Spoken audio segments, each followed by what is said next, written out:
నగరంలో నిర్మాణ దశలో ఉన్న ఆంజనేయ స్వామి గుడిని సినీ నటుడు సుమన్ దర్శించారు. ఆలయ కమిటీ సభ్యులతో కలిసి సినీ నటుడు సుమన్ ప్రత్యేక పూజలు చేపట్టారు. ఈ సందర్భంగా నటుడు సుమన్ మాట్లాడుతూ యువత చెడు వ్యసనాలకి దూరంగా ఉంటూ ధర్మ మార్గాన నడవాలని, హిందుత్వంలో మహిళలను గౌరవించడం మొదటి సూత్రమని, మనమందరం మహిళల రక్షణ కొరకు పనిచేయాలని తెలిపారు. ప్రధాని నరేంద్ర మోదీ నాయకత్వం భారతదేశం ఉన్నత శిఖరాలకు చేరుకుంటోందని వ్యాఖ్యానించారు. ఒక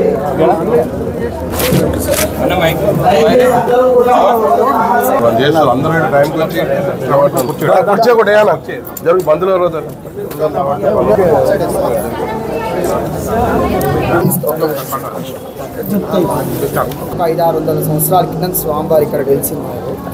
ఇక్కడ చరిత్ర ఏంటంటే ఇంకా ఇక్కడ బావి ఉండేది సార్. ఈ బావిలో స్వామివారు స్నానం చేసి ఇక్కడ వ్యాయామశాలలో వ్యాయామం చేసుకుని వచ్చి ఇక్కడ రామనామ తపస్సు చేశారని చెప్పేసి ఈ యొక్క స్థల పురాణం అనమాట. ఇప్పటికీ కూడా ఎవరైనా సరే వారి యొక్క కోరికలు ఏమైనా ఉంటే కనుక 11 సార్లు ఇక్కడ ఇంకా భక్తితో నామస్మరణ చేసుకొని ఇక్కడ నుంచి మన ఇంటికి వెళ్ళే లోపల ఆ కోరిక నెరవేరుతుందని చెప్పేసి ఇక్కడ అందరూ భక్తులందరూ విశ్వాసం. అందుకని చాలా ఏళ్ల మట్టి కూడా ఈ దేవాలయం కడదామని ఒక 27 ఏళ్ల క్రితము సారు 16 పిల్లర్లు కట్టారు.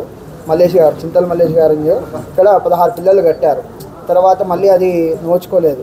సారే మళ్ళీ ఈ మధ్యనే ముందుకు వచ్చి ఒక సంవత్సరం క్రితము ఇదంతా గుడికి 92లో సార్ చైర్మన్ అయినప్పుడు 16 పిల్లర్లు వేశారు అన్నమాట. తర్వాత ఇప్పుడు మళ్ళీ కూడా ఇప్పుడు సారే ముందుకు వచ్చి దేవాలయం అంతా కూడా ఎండోమెంట్తో కన్సల్ట్ అయ్యి మనకి ఇప్పుడు జై శ్రీ ఆంజనేయ స్వామికి అందరికీ నమస్కారం అండి. ఇక్కడ వచ్చేసిన పెద్దలందరికీ, మహిళలకి, పాత్రికేయ సోదరులకి, కార్పొరేటర్ గారు అండ్ మెయిన్గా డాక్టర్ మన చింతల మల్లేశం గారు, వాళ్ళు చాలా మంచి మిత్రుడు, మా షూటింగ్లోనే వస్తుంటారు. మల్లేష్ గౌడ్కి ఆయన పరిచయం చేశారు.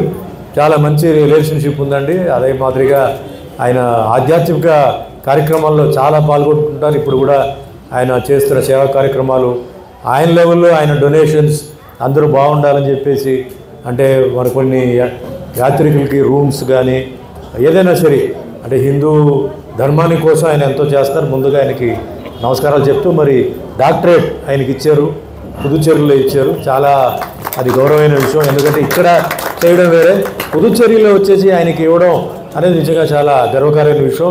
ఆయన చేసిన సేవలకి వాటికి ముందుగా మనస్ఫూర్తిగా అభినందన చెప్తూ, మరి ఈరోజు ఇక్కడ గుడికి రావడం జరిగింది. మరి ఇక్కడ ఆంజనేయ స్వామి గుడి మీ అందరూ తెలుసు. అయ్యే వాళ్ళు ఈరోజు అమ్మ బ్రహ్మాండంగా పూజ చేశారు. సరే, అందరూ మనందరికీ హిందువులు ఉన్నారు ఇక్కడ. సో నేను ఒక ఆర్టిస్ట్ కాబట్టి నేను ఏదైనా మాట్లాడితే మిగతా వాళ్ళు ఫీల్ అవుతారు కాబట్టి ముందుగా ఒక విషయం చెప్తున్నానండి. నేను ఈరోజు ఇండస్ట్రీకి వచ్చేసి 47 సంవత్సరాలు అయిపోయింది. మొత్తం 11 భాషల్లో 800 సినిమాలు అయిపోయింది. 170 సినిమాలు హీరోగా యాక్ట్ చేశాను. నాకు ఎటువంటి సినిమా బ్యాక్గ్రౌండ్ లేదు, సినిమా మనుషులు లేరు, ఎవరు నాకు సహకరించలేదు. మా తల్లిదండ్రుల ఆశీర్వాదాలు, చిన్నప్పటి నుంచి నన్ను పెంచిన మా తల్లిదండ్రులు, మా అమ్మమ్మ, వాళ్ళందరూ మర్చిపోయి అదే మాదిరిగా మా గురువులు. నేను చదివింది ఒక క్రిస్టియన్ కాన్వెంట్లో, పెరిగింది ఒక ముస్లిం అట్మాస్ఫియర్. అంటే మా ఇంటి పక్కనే ఒక ముస్లిం ఫ్యామిలీ ఉండేది. మా అమ్మగారు వచ్చి ఒక కాలేజ్ ప్రొఫెసర్, తర్వాత ప్రిన్సిపల్ అయ్యారు. కాలేజ్లో చాలా బిజీగా ఉన్నప్పుడు, నేను ఖాళీగా ఉన్నప్పుడంతా పెరిగిందంతా ఒక ముస్లిం ఫ్యామిలీలే. నాకు వాళ్ళే బాగా చూసుకున్నారు. కాబట్టి ఇప్పుడు నేను ఏదైనా మాట్లాడుతున్నానంటే ఎవరిని కించపరచడం కాదు, ఎవరిని మర్చిపోలేదు. నా అభిమానులు అందరూ Hindu, Muslim, Christian, Sikh, Parsi, Buddhist, Jain అందరూ ఉన్నారు. టెక్నీషియన్స్ ఉన్నారు, ప్రొడ్యూసర్ ఉన్నారు, డైరెక్టర్ ఉన్నారు. ఎందుకంటే నేను నార్త్లో కూడా సినిమాలు చేస్తున్నాను.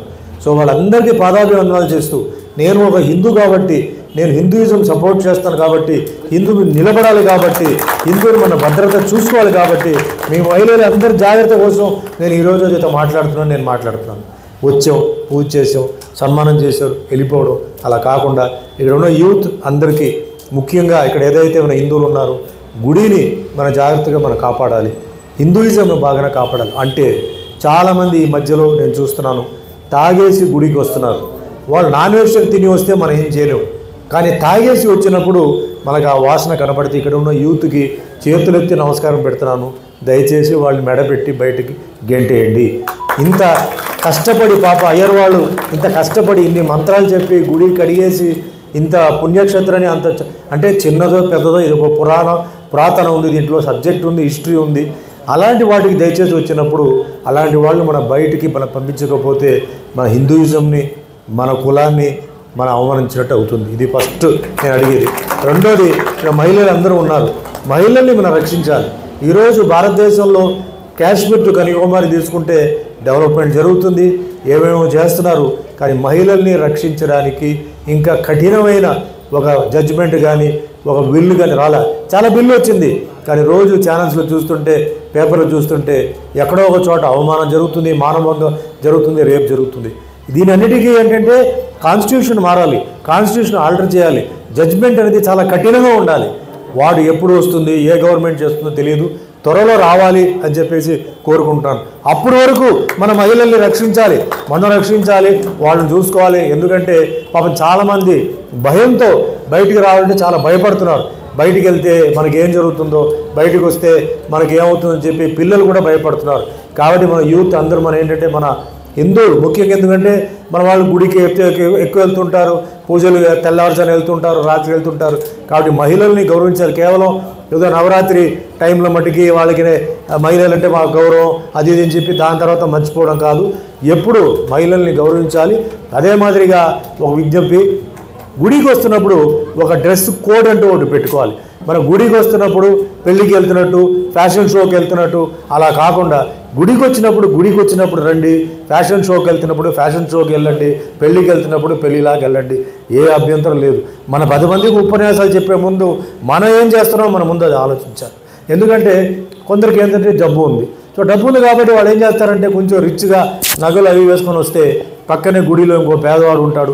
వాడు ఏమంటాడు, దేవుడా నేను ఇంత ప్రార్థన చేస్తున్నాను, మరి నా భార్యని, నా చెల్లిని, నా అక్కని ఎలా, కనీసం అలాంటి వాళ్ళకి భక్తితో వచ్చిన వాళ్ళని ఆ భక్తి ఎక్కడ వాళ్ళు చెడిపోకుండా వాళ్ళు భక్తితో ఉండాలంటే మనం కూడా కొంచెం సహకరించాలి. కాబట్టి మీరు వస్తున్నప్పుడు మహిళలు ముఖ్యంగా గుడికి వస్తున్నప్పుడు ఎంత సింపుల్గా వస్తారో రండి. అందుకని మీరు నగలు అసలు వేసుకోవద్దని చెప్పట్లేదు, సింపుల్గా రండి. మరి ఈ మధ్య ఇంకోటి చూస్తున్నాను, గుడికి వస్తున్నప్పుడు కూడా షూటింగ్ వెళ్తున్నట్టు మేకప్ వేసుకొని కూడా వస్తున్నారు. అసలు ఎందుకు? దేవుడు మిమ్మల్ని అందరినీ చల్లగా చూస్తారు, మేకప్ వేస్తేనే చూస్తారా చెప్పండి? లేదు కదా. మేకప్ వేయకపోతే చూడరా? చూస్తారు. కాబట్టి దయచేసి గుడికి వచ్చినప్పుడు మేకప్ వేయొద్దు, సింపుల్గా రండి. మనందరూ ఒకటిగా ఉండాలి. డైలాగులు చెప్పడం కాదు, మన కనీసం డ్రెస్ విషయంలో అయినా మన అందరూ ఆ విధంగా ఉంటే ఆ భక్తి. ఎందుకంటే టైం లేదు, ఈరోజు అందరూ బిజీ. గుడికి రావడం అంటే చాలా కష్టం. వాళ్ళ మనసులో అనుకుంటే వెళ్ళిపోతున్నారు. ఈరోజు మంత్రాలు కూడా ఏంటంటే షార్ట్ ఫామ్లో చెప్తున్నారు, ఎందుకంటే పని అలా అయిపోయింది, దూరం వెళ్ళాలి.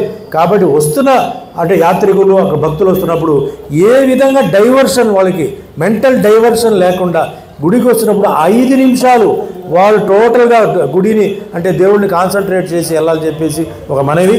అదే మాదిరిగా ఈరోజు ఇక్కడ హనుమాన్ అసలు మన విగ్రహం ఉంది, హనుమాన్ గుడి ఇది. ముఖ్యంగా ఇక్కడ ఏంటంటే హనుమాన్ గుడి ఉంది కాబట్టి మన యూత్ అందరికీ చెప్తున్నాను, మీరందరూ బాగా తినండి, బాగా ఎక్సర్సైజ్ చేయండి, హనుమాన్ లాగా తయారవ్వండి. హనుమాన్ లాగా తయారైపోయి మన హిందువులందరినీ మీరు కాపాడండి.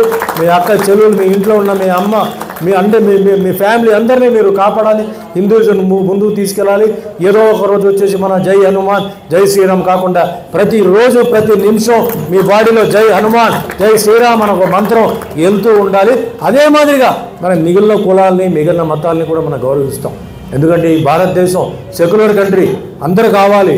ఇలాంటి ఒక దేశం ప్రపంచంలో నేను అన్ని ఊరు లేదు, ఎక్కడ లేదు. ఎక్కడికి వెళ్ళినా 2 ఉంటాయి రిలీజన్, 2 మతాలు ఉంటాయి. కేవలం భారతదేశంలో ఎన్నో భాషలు ఉన్నాయి, ఎన్నో మతాలు ఉన్నాయి, ఎన్నో కులాలు ఉన్నాయి, ఎన్నో నమ్మకాలు ఉన్నాయి. అది ఉండాలి. కానీ నేను ఒకటే చెప్తున్నాను, మన కులం మన మతం మన ఇంట్లోనే ఉండాలి. ఇంటి నుంచి బయటకు వచ్చిన తర్వాత మన అందరూ ఒకటే కులం, అందరూ ఒకటే మతం, అప్పుడే మనం ముందుకెళ్తాం.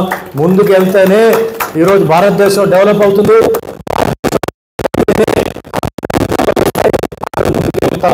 భారతదేశం చేసి మన ముందు వేరే వాళ్ళకి ఆధారపడాలి. విదేశాలు వాళ్ళు ఇక్కడికి రావాలి, వెతుక్కుని రావాలి. ఆ రోజు ఎక్కువ దూరంలో లేదు. డెవలప్మెంట్